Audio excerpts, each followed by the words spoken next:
Hora 25.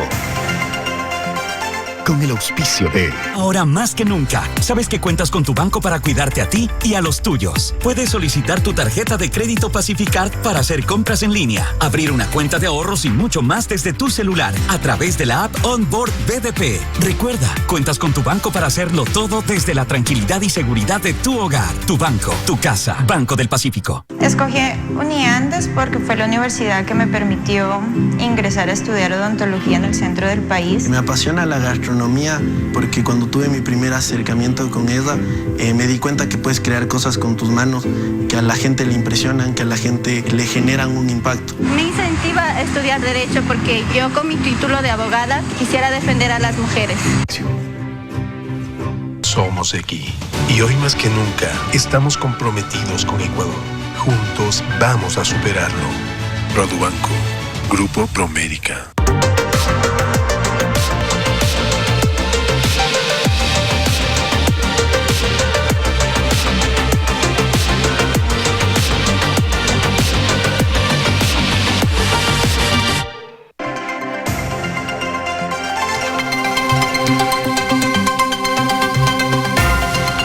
Saludos cordiales, buenas noches, gracias por acompañarnos. Este es el programa Hora 25. La corrupción es, después de la pandemia, el mal que más conmueve a los ecuatorianos. Durante los 10 años del correísmo se construyó una estructura sistémica de desintegración y desfalco. Se elaboraron, por ejemplo, leyes que permitieron o coadyuvaron al cometimiento de fechorías. Se creó una organización de funcionarios y oficinas públicas, oficinas de gobierno, que facilitaban o encubrían los desafueros. Las evidencias de control son vivo ejemplo de cómo se resguardaba y escudaba para llevar adelante, por ejemplo, casos de sobornos, de sobreprecios, de abusos, en definitiva de desorden, depravación y perversión. Las referencias sobre lo que perdió el país como consecuencia de la corrupción son diversas.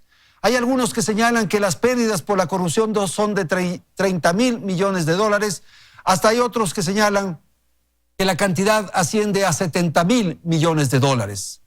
Quizás el caso más emblemático de este sistema o esquema de corrupción es el caso Arroz Verde, luego llamado Sobornos 2012-2016. En este asunto se evidencia el nivel de descomposición. El proceso judicial ha caminado con tropiezos, pero estamos en la etapa final. Esto es la casación. Vamos entonces a tratar sobre este caso en el que está comprometido el expresidente de la República, Rafael Correa, y cerca de una veintena de exfuncionarios del gobierno anterior y representantes de empresas privadas. Sin duda, este es un asunto de especial interés y por eso hemos hecho un programa especial esta noche aquí en Teleamazonas. Quiero agradecer la participación del doctor Hernán Pérez Luz. Él nos acompaña desde la ciudad de Guayaquil, le saludamos a la distancia y le damos la más cordial bienvenida. También nos acompaña Fernando Villavicencio. Fernando Villavicencio es un periodista de investigación y es el que trabajó fundamentalmente el caso Arroz Verde. Y gracias también a la presencia de Juan Carlos Calderón. Juan Carlos Calderón es el director de la revista digital Plan B y también es un periodista de larga trayectoria vinculado al tema investigación. Gracias a la audiencia, gracias a nuestros panelistas. Belén, buenas noches. Muy buenas noches, Andrés, amigos televidentes. Gracias por acompañarnos en un nuevo programa de Hora 25. El caso Sobornos 2012-2016 está ya en su recta final. Los abogados de 19 de los 20 procesados tienen la última posibilidad jurídica de cambiar el fallo de primera instancia a través del recurso de casación. Si el tribunal, que por sorteo será designado para conocer este recurso, no lo admite, los procesados, encabezados por el expresidente Rafael Correa, deberán cumplir su condena en una de las cárceles del país. Les hemos preparado un reportaje para recordar cómo se ha desarrollado el que ha sido calificado como el juicio del siglo. Es el caso más emblemático de la corrupción durante el mandato de Rafael Correa. Se hizo público a través de una investigación periodística en la que se lo denominó Arroz Verde.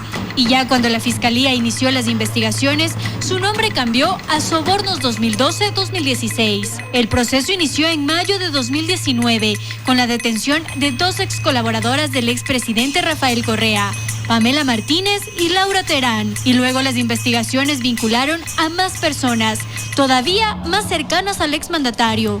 El ex vicepresidente Jorge Glass, sus exministros María de los Ángeles Duarte, Vinicio Alvarado, Walter Solís, su ex asesor jurídico y mano derecha Alexis Mera, y también 2 asambleístas de su movimiento, Cristian Viteri y Viviana Bonilla. A ellos se sumaron además 10 empresarios. Todos ellos fueron acusados de haber participado en una red delictiva montada paralelamente a la presidencia para cobrar sobornos a empresas privadas a cambio de contratos con el Estado, para así financiar actividades políticas de Alianza País. Luego de 11 meses de proceso, el país conoció la sentencia el 7 de abril, justo en plena crisis sanitaria. 18 de los 20 procesados fueron sentenciados a 8 años de cárcel, entre ellos Correa, Glass, los exministros y los 10 empresarios. Solo Laura Terán y Pamela Martínez recibieron una sentencia diferente por haber sido colaboradoras eficaces. Terán, 19 meses y Martínez, 32 meses. Tras realizar la apelación de la sentencia, solo 2 procesados lograron cambiar el fallo. Laura Terán consiguió una reducción aún más fuerte de su pena y fue sentenciada a tan solo 3 meses de cárcel, que ya cumplió, pues pasó detenida 6 meses. Y al empresario Alberto Hidalgo le modificaron la pena de 8 años a 32 meses y lo definieron como cómplice del delito de cohecho. Las defensas técnicas de los otros procesados interpusieron hasta el pasado lunes el recurso de ampliación y aclaración, pero en realidad la última carta que se jugará en los procesados es la casación. Sin embargo, si el tribunal que analice este recurso no lo admite, los procesados deberán cumplir su condena en las cárceles del país. Y para quienes están fugados, la situación se complica, pues no podrán retornar al país sin cumplir la pena, pues el cohecho es imprescriptible. Así es como el Ecuador está a punto de conocer el final de un proceso sin precedentes, pues nunca antes se había condenado a un expresidente, ex vicepresidente y varios funcionarios con rango ministerial en un mismo proceso. Pues sí, esto es lo que vamos a tratar en la primera parte del programa y acabamos de escuchar estas referencias que nos acaba de hacer Belén en el sentido de que se trata de un caso sin precedentes. Vamos entonces a empezar con Fernando Villavicencio para preguntarle cuál es la magnitud, la trascendencia, qué es Arroz Verde para empezar y poner en contexto los temas que vamos a tratar. Buenas noches. Andrés, buenas noches. Gracias. Un saludo a Hernán en Guayaquil, el colega Juan Carlos Calderón acá. Arroz Verde es una expresión del trabajo periodístico independiente, de la valentía del periodismo independiente, que devino en el mayor juicio de la historia. Y también revela de inicio la construcción de una independencia judicial.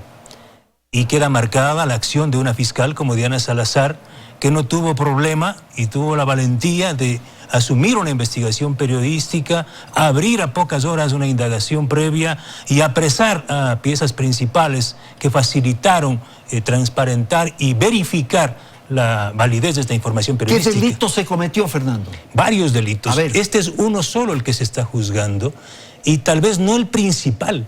El soborno es el que se está... El cohecho. El delito de cohecho, que es el que se va a llevar a sentencia. Hay sentencia y se viene en las próximas horas la casación. Este es uno de los delitos, pero quizá los mayores delitos están por investigarse y constan como parte de la sentencia, porque la sentencia del Tribunal Penal dispone a la Fiscalía que se abran indagaciones por otros delitos, principalmente por el delito de peculado, y creo yo por delincuencia organizada, porque el delito, lo que está en el fondo del cohecho, ¿el cohecho qué es? Es este soborno que entrega una compañía contratista, llámese Odebrecht o Hidalgo, a un funcionario, en este caso a Pamela Martínez, a un partido político que tomó el poder para recibir a cambio ¿qué? Millonarios contratos con sobreprecios. Entonces lo que no se ha investigado es de dónde salieron los sobornos. Los sobornos salen de los recursos públicos, de los contratos sobrecosteados, es decir, son pagados por el Estado ecuatoriano. Por eso nosotros hemos dicho desde el periodismo, arroz verde es la puerta de entrada al infierno. De modo que a partir de arroz verde se tiene que entrar al infierno. Arroz verde es el mecanismo delincuencial de cómo un partido político, en nombre de una supuesta revolución, tomó el poder del Estado y convirtió la casa presidencial en una cueva de ladrones. Ya. Eso es arroz verde, el mecanismo que le va a permitir llevar a las otras pailas del infierno, a quienes, como Rafael Correa y Alianza País, convirtieron al propio Estado en una estructura criminal. Esto es así. Ok, gracias Fernando por esta primera intervención. Vamos con el doctor Hernán Pérez Luz en la ciudad de Guayaquil. Asimismo, una apreciación de orden general en torno al caso Sobornos 2012-2016. Hernán, buenas noches.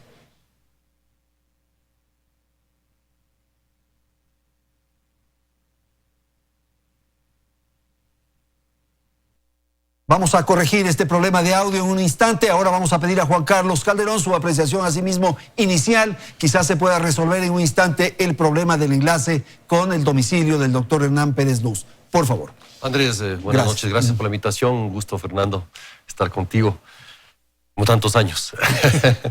El tema es también, aparte de lo que plantea Fernando, es ¿para qué se hacía esto? ¿Para qué? ¿Cuál era el propósito? ¿Cuál era el propósito? Porque ese es el mecanismo. Fernando describe el mecanismo, las consecuencias, las formas en que ocurrieron. ¿Pero para qué?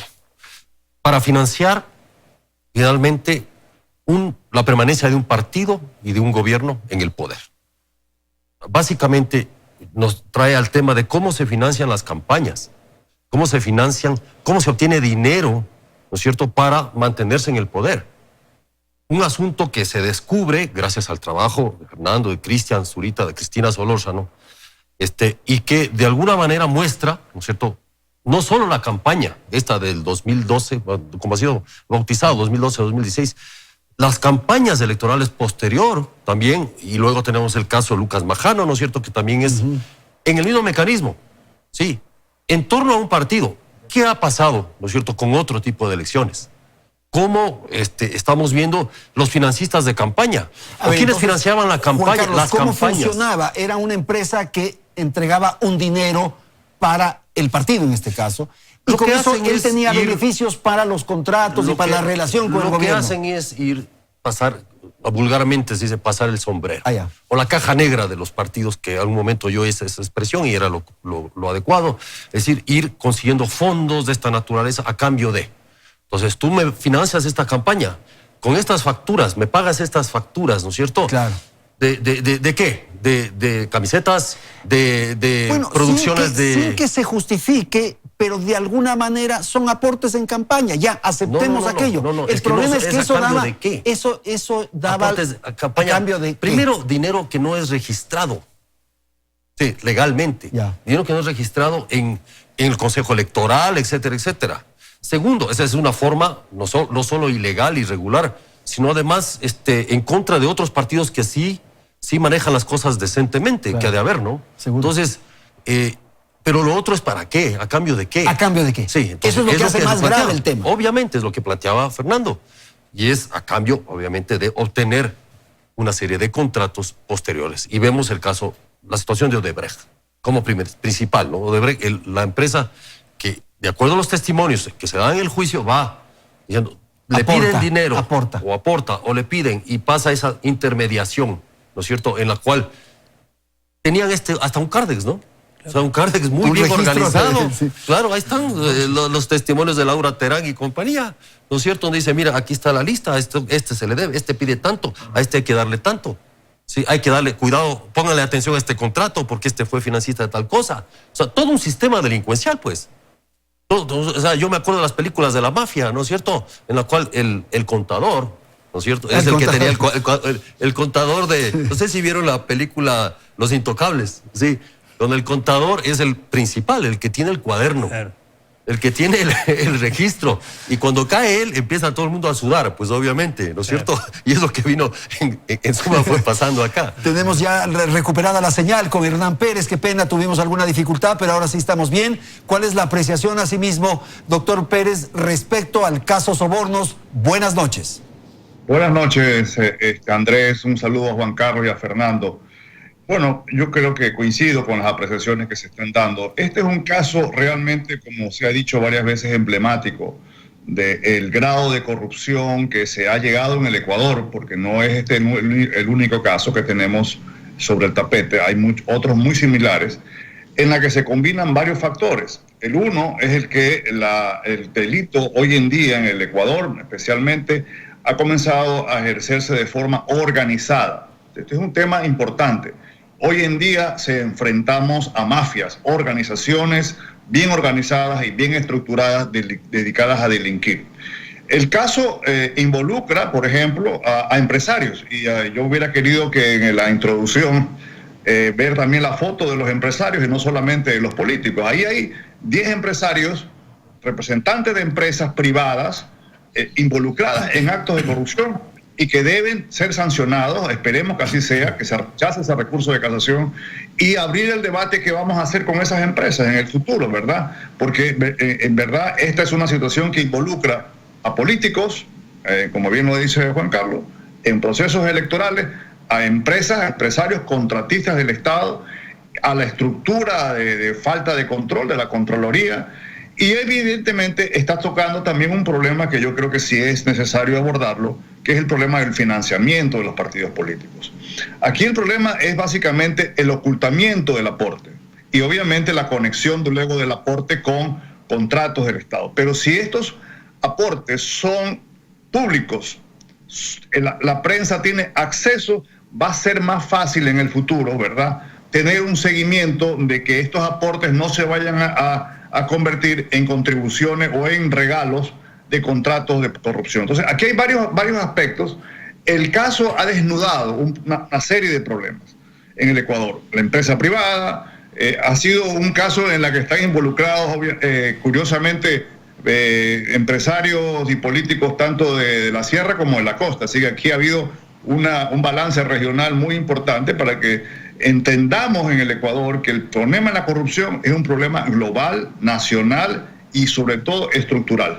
Ahora, quienes están afectados como consecuencia de estos procesos de investigación y de estas acciones judiciales señalan que esta es una persecución política, que se trata de la utilización de la justicia para la persecución política y que es una corriente asimismo de orden general en toda la región. Ese es fundamentalmente el argumento que se utiliza desde la perspectiva de aquellos que, como digo, están siendo procesados, doctor Pérez.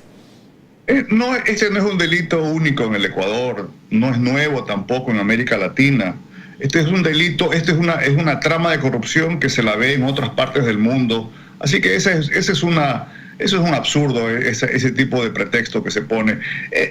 La contribución bajo la mesa y luego la obtención de grandes contratos con sobreprecio, se la ve en Chicago, en Miami, en Nueva York, en Italia, en Francia, en varios lugares, no en las proporciones ni en el número de como lo tenemos en el Ecuador, pero esta es una práctica de corrupción que se ha descubierto en el Ecuador, que como bien decía Juan Carlos, esto no es nuevo, esto ha venido sucediendo. Lo que sucede ahora obviamente es que ha tomado dimensiones gigantescas, ha involucrado nada menos que al presidente de la República. Esto también es un caso impresionante, un caso de gran trascendencia, a la estructura más cercana al presidente de la República, ¿verdad? Como bien dice Fernando, transformaron a Carondelet pues, prácticamente en una fábrica de corrupción y obviamente a los importantes empresarios dedicados a la construcción y a ser contratistas del Estado.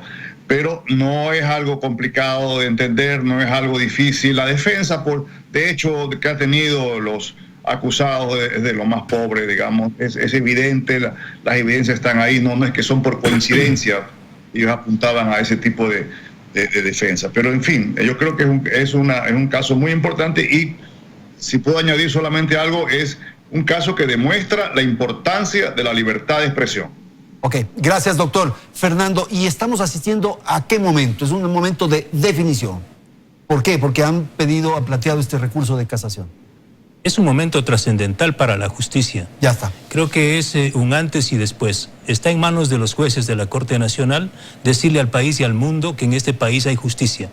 Aunque pretendan los delincuentes, presuntos delincuentes todavía, señalar que hay una especie de complot entre el periodismo de investigación y la justicia. Y de corrientes ideológicas regionales, sí. Lo que le preguntaba a Hernán hace un momentito. Sí, este no es un caso que pueda decir mapeó al Ecuador en la corrupción, no. Las particularidades de Ecuador son dantescas, eso sí.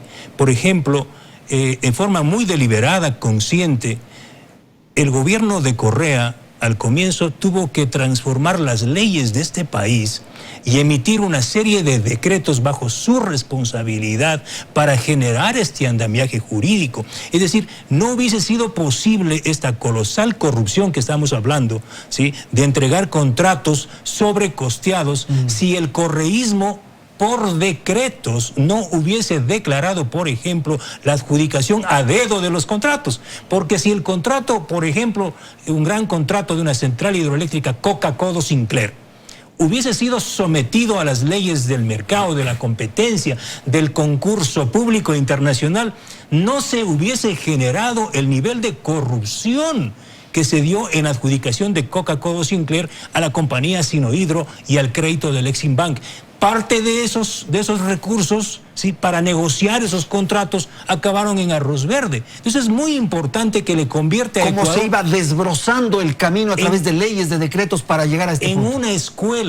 En una escuela de corrupción que generó una industria de corrupción. Es decir, no es el hecho común en América Latina y el mundo, donde, bueno, sí, pásame algo por abajo. No. Aquí hubo, insisto, convirtieron al Estado en una organización criminal. Por eso es que cuando en los tribunales de Estados Unidos, por ejemplo, Petroecuador apela y dice, mire, nosotros queremos ser parte del proceso, por ejemplo, contra Worley Parsons, la justicia de Estados Unidos le dice, no, señores, los delincuentes no pueden ser parte del proceso, ustedes son delincuentes, le dice la justicia americana al Estado ecuatoriano. ¿Qué confirma eso? Que Correa, el correísmo, convirtió al Estado en una estructura criminal a través de leyes y de la propia Constitución. Okay. Juan Carlos, rápidamente, un minuto, una apreciación final de esta primera parte del programa. Quería quedarme con lo que decía y para pasar tal vez después a hablar sobre el tema de la importancia del periodismo de investigación en esto. O sea, me parece que esto no hubiese sido posible si no hubiese sido el trabajo sistemático del periodismo en este sentido. ¿Y por qué? Porque se había creado también una forma de control, de dominio a la investigación, al periodismo, a la información. Parte de esa estructura criminal era la ley de comunicación. Seguro. O sea, era la ley Mordaza. Claro. Es decir, había que tener callados a los periodistas acusados, perseguidos judicialmente. Asustados claro, con lo de la ley, con la superintendencia, ¿no es cierto? ¿Para qué? Para que no revelen estas cosas. Cuando esto se desata, cuando esto termina en gran parte, entonces, a pesar de que hubimos periodistas que seguimos publicando, a pesar de esas condiciones, salen todas estas situaciones también. Se destapa. Entonces, es muy importante esta situación. Ok, tengo que ir a un corte comercial, vamos a ir a la publicidad y enseguida retornamos para la segunda parte de nuestro programa Hora 25.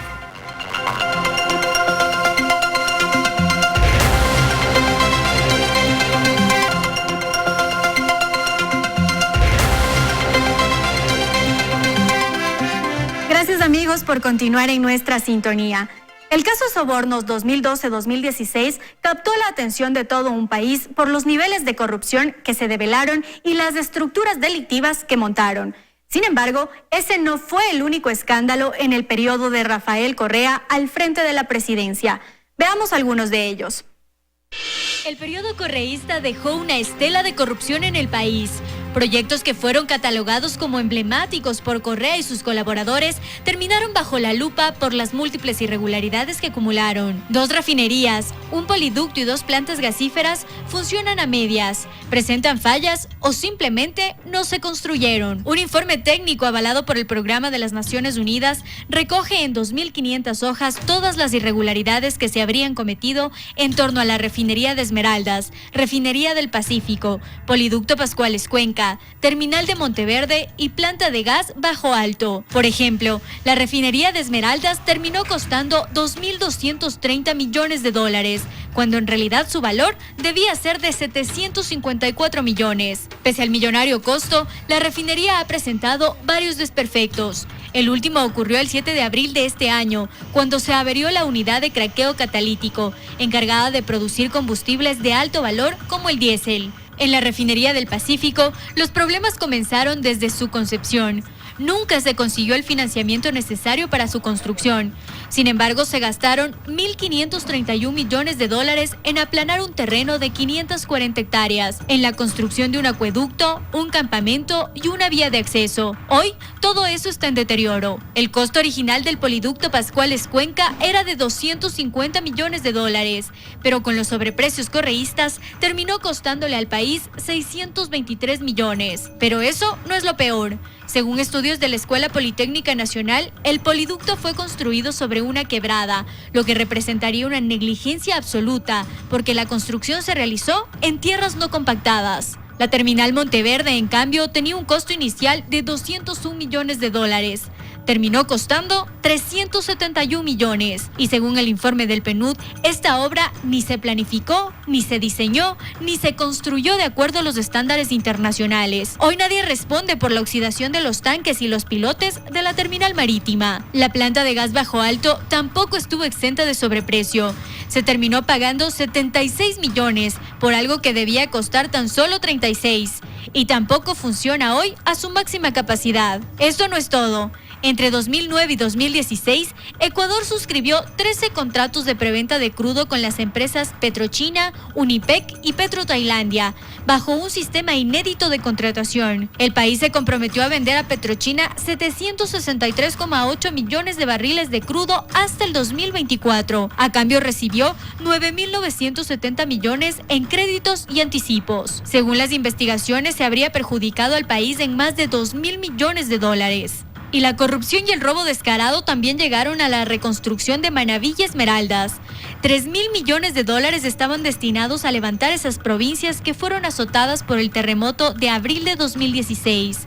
Pero ese dinero no llegó ni se convirtió en obras. Esto pese a que ya se desembolsó el 94,3% del total de los recursos. Ahora en la cuenta única quedan solo 178 millones de dólares. Pero aún muchos temas por cubrir. Y para no hacer más larga esta narración de casos, finalicemos con la trama de corrupción de Odebrecht, empresa brasileña que entregó coimas por 33,3 millones de dólares para conseguir contratos con el Estado ecuatoriano, caso por el cual fue sentenciado el ex vicepresidente Jorge Glass, que hoy paga su pena en prisión. Esta trama de corrupción hizo que decenas de contratos que Odebrecht ganó en el país tuvieran sobreprecio.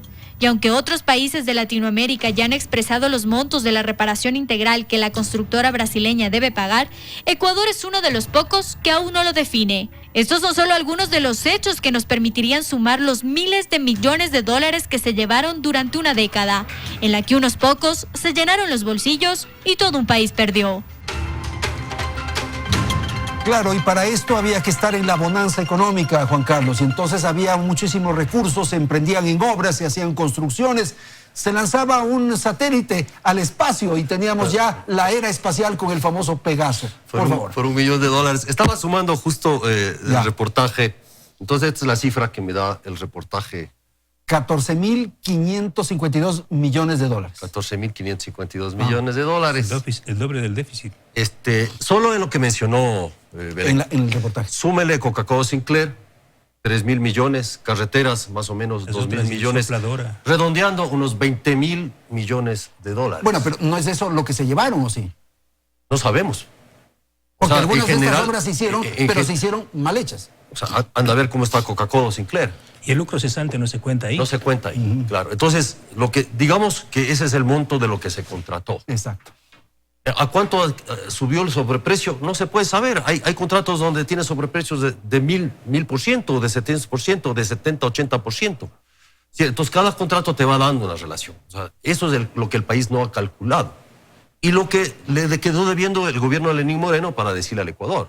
Es decir, porque el gobierno de Lenín Moreno pudo haber dicho, a ver, vamos a hacer la cuenta. Vamos a hacer las cuentas. Cuando empezó a decir, no me han dejado la mesa servida, todo el mundo se alegró porque dijo, Dijimos, bueno, vamos a hacer cuentas.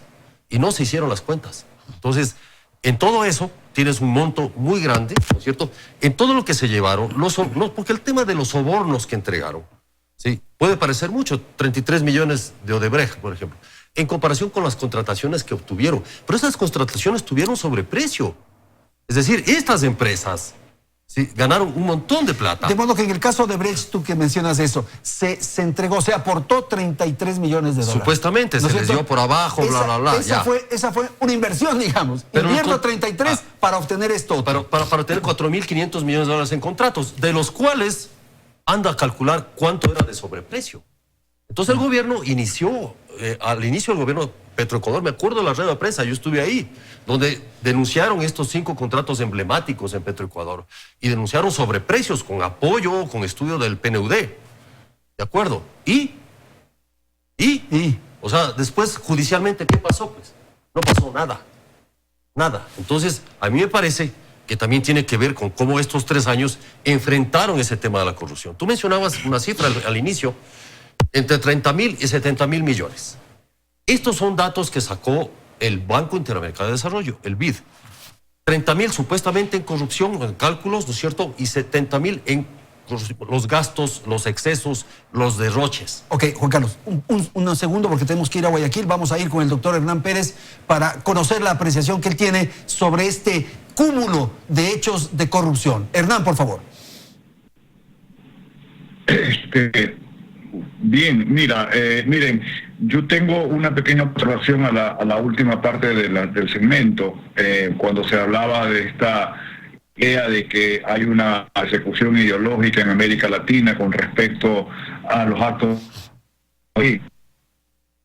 Además, el señor Martinelli pues no es pues un adalid de la izquierda, y tampoco el gobierno del Perú en los sucesivos presidentes han sido gente de izquierda, simplemente han sido más bien hacia versiones neoliberales, etcétera. Así que ese tema debe quedar muy claro, que este simplemente es un... Yo creo que quisiera añadir algo a este inventario lamentable de los sobornos y de los números. Yo creo que el daño grande que se le ha hecho al Ecuador no solamente es el dinero, que evidentemente sobrepasa la cantidad de sobornos, porque es mucho más importante, como dice Juan Carlos, es el sobreprecio y la mala construcción de esas obras. Yo creo que lo más grave que ha pasado en el Ecuador es la cultura de la corrupción que dejó este gobierno.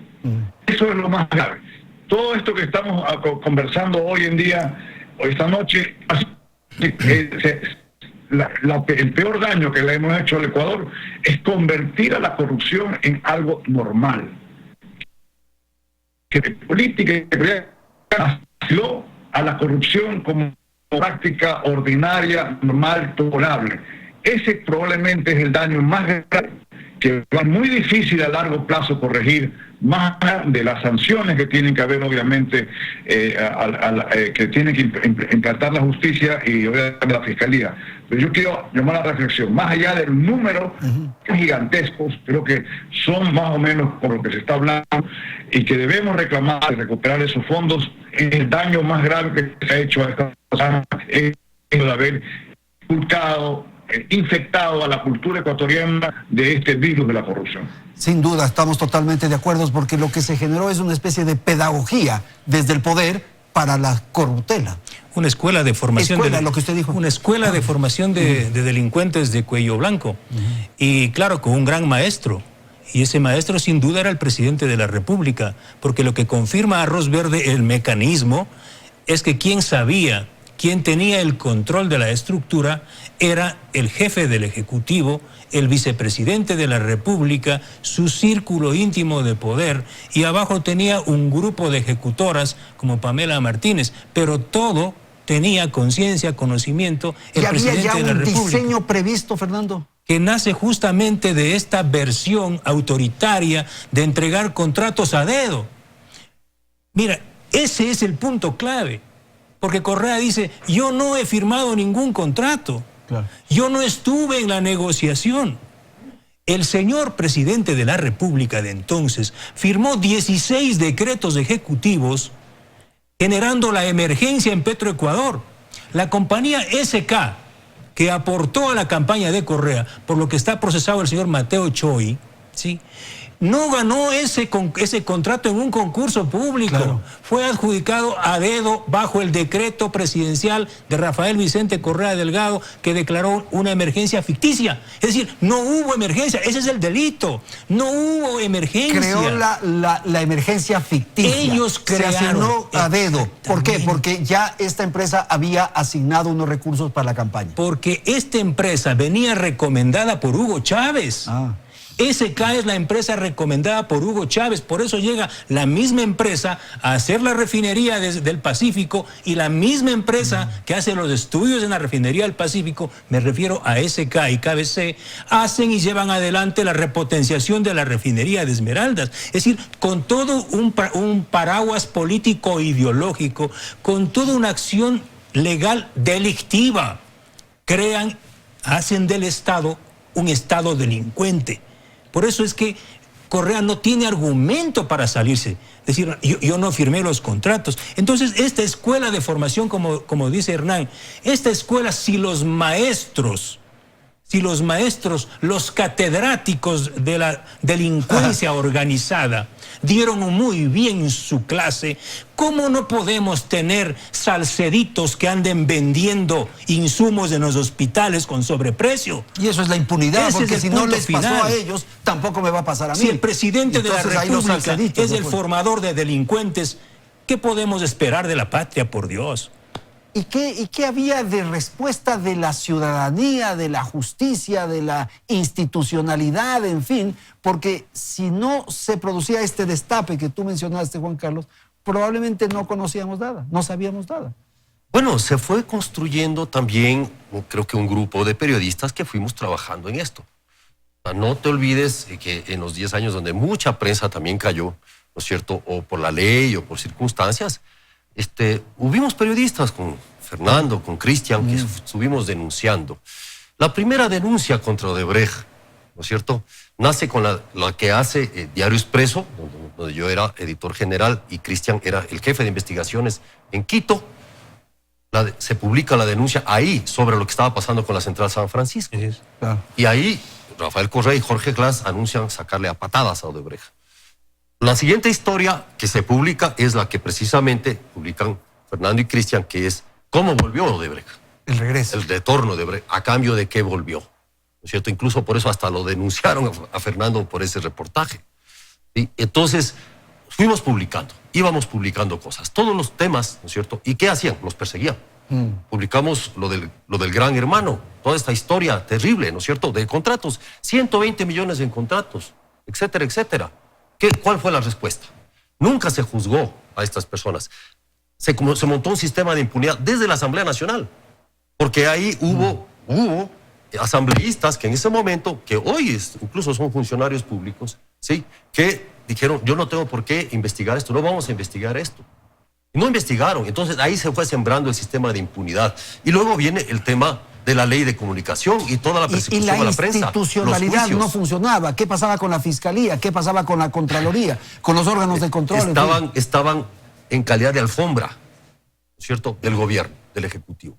Porque este país se puso en calidad de alfombra y al servicio, ¿no es cierto?, de este sistema delincuencial.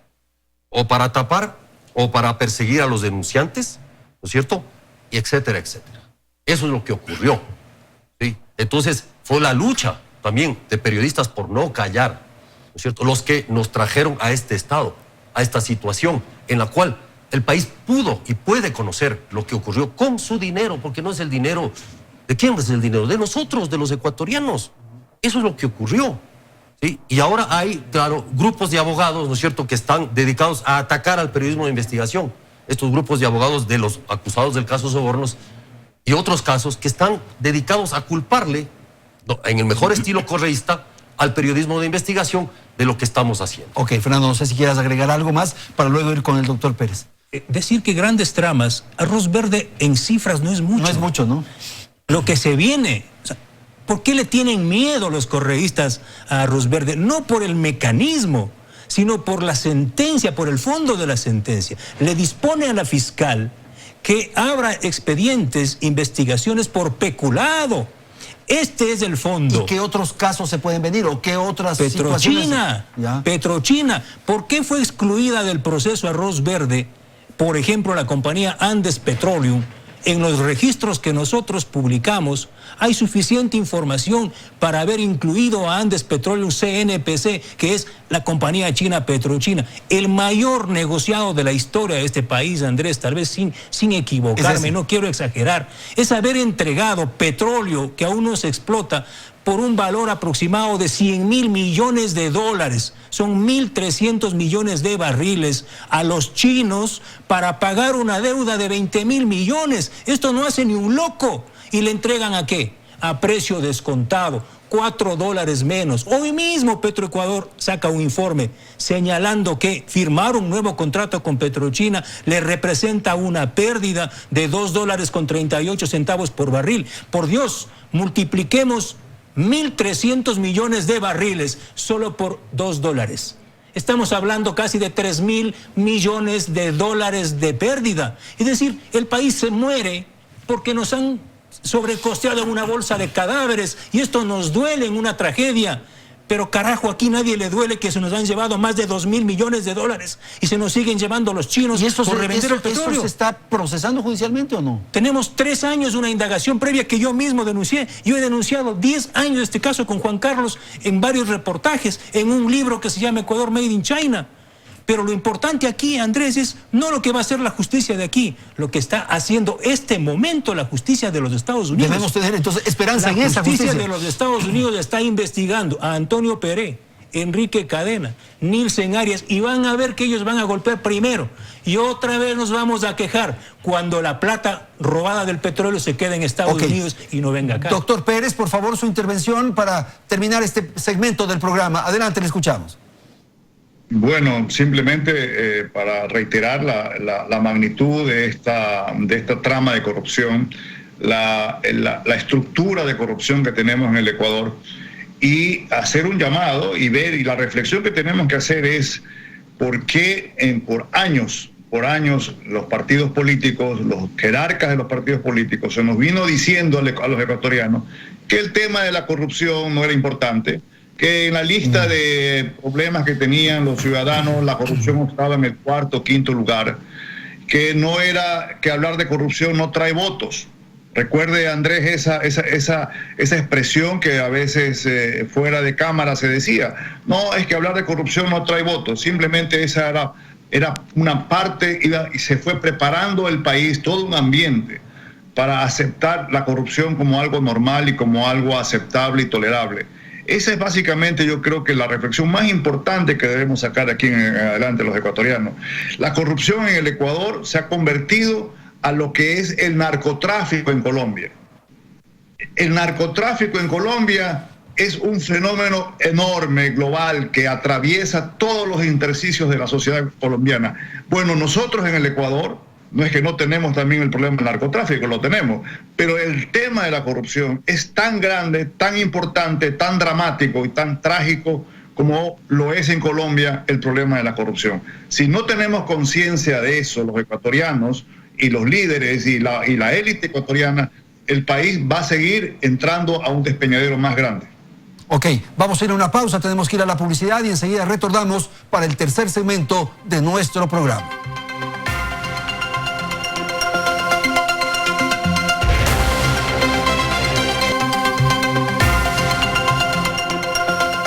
Sin duda indigna lo que ha ocurrido y todo este dinero que se han robado, que han mal utilizado.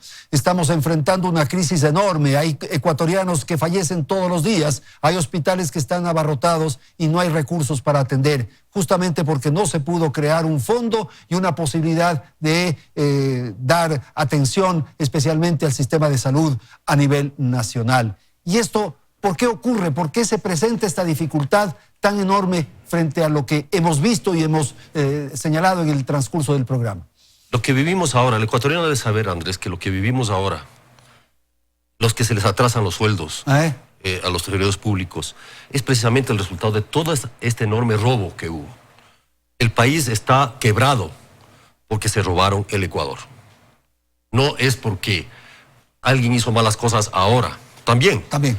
Pero sobre todo porque lleva un déficit tan grande de robo, ¿no es cierto? Hemos hecho los cálculos mínimos, cerca de 14.000 millones de dólares, que pudieron servir para esta emergencia, para una cama, para hospitales, es decir, toda esa plata, Odebrecht, refinería, casos sobornos, etcétera. La consecuencia es esta, es la falta de dinero. Entonces, ese es un problema que hay que recordarle todo el tiempo al Ecuador. Y el problema central, creo yo, es la desmemoria de nuestro país. Este país olvida lo que pasó la semana pasada, ¿sí? Y de hecho, nosotros, por ejemplo, hicimos el Museo de la Corrupción, ¿no es cierto?, que ustedes lo habrán visto, que es precisamente la recopilación, el ordenamiento de todos los casos de corrupción, o los más emblemáticos de la década pasada, y hoy estamos buscando ponerlos en este periodo también. Pero es ese problema. El olvido es la primera etapa de la impunidad. Eso es. Cuando uno olvida las cosas, cuando olvida estas personas que después pasan en sus Maseratis, ¿no es cierto?, por nuestras narices, fruto del robo, ¿cierto?, o cualquier otra marca, no quiero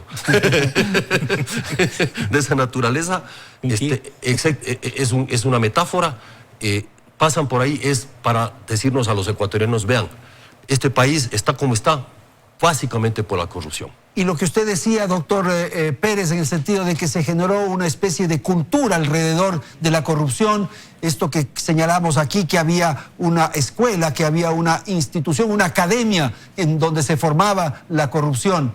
Y tiene un tema central, me parece, que es la impunidad. Si no se sanciona, si no se establecen responsabilidades, se van multiplicando los ladrones, por favor.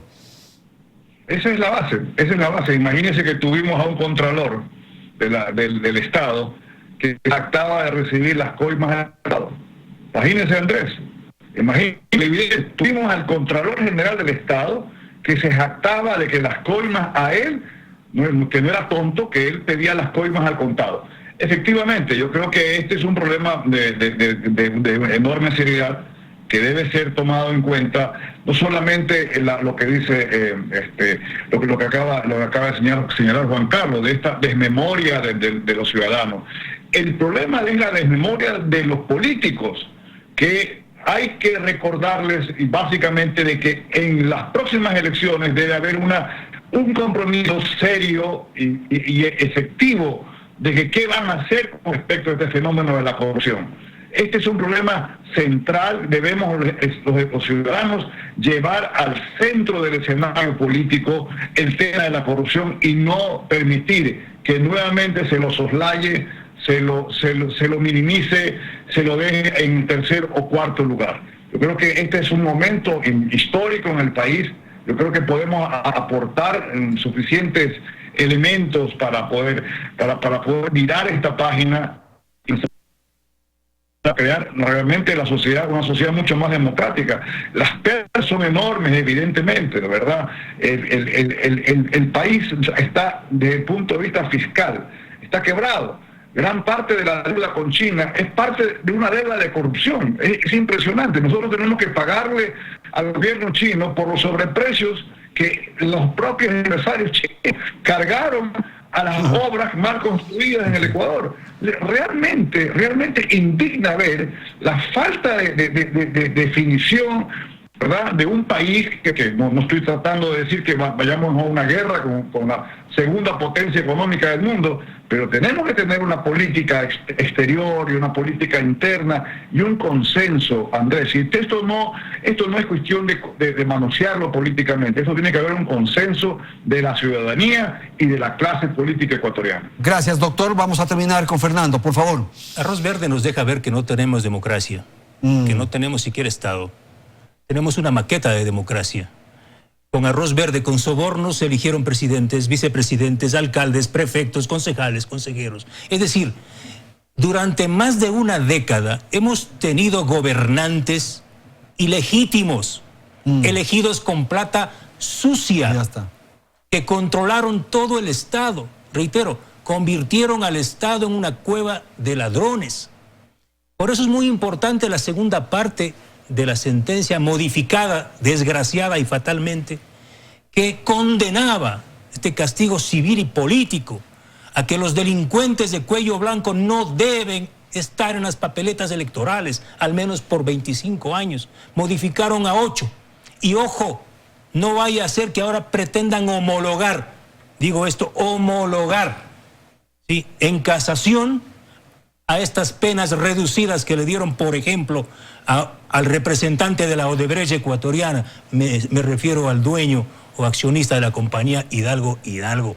Por eso, ecuatorianos pendientes, Arroz Verde ha cambiado este país. Y ese es un aporte del periodismo independiente. Ellos nos tenían perseguidos a los periodistas, enjuiciados. Hoy ellos son los presos, ellos son los perseguidos por sus propios delitos. Arroz Verde sin duda cambió este país, Andrés. Señores, muchísimas gracias por la comparecencia esta noche aquí en el programa Hora 25 y gracias por recordarnos, por hacer referencia a lo que decía Juan Carlos, lo de la desmemoria. Hay que tener presente lo que ocurrió en el país en el transcurso de los 10 años del correísmo. Gracias por atender este programa. Felicidades. Hasta la próxima semana.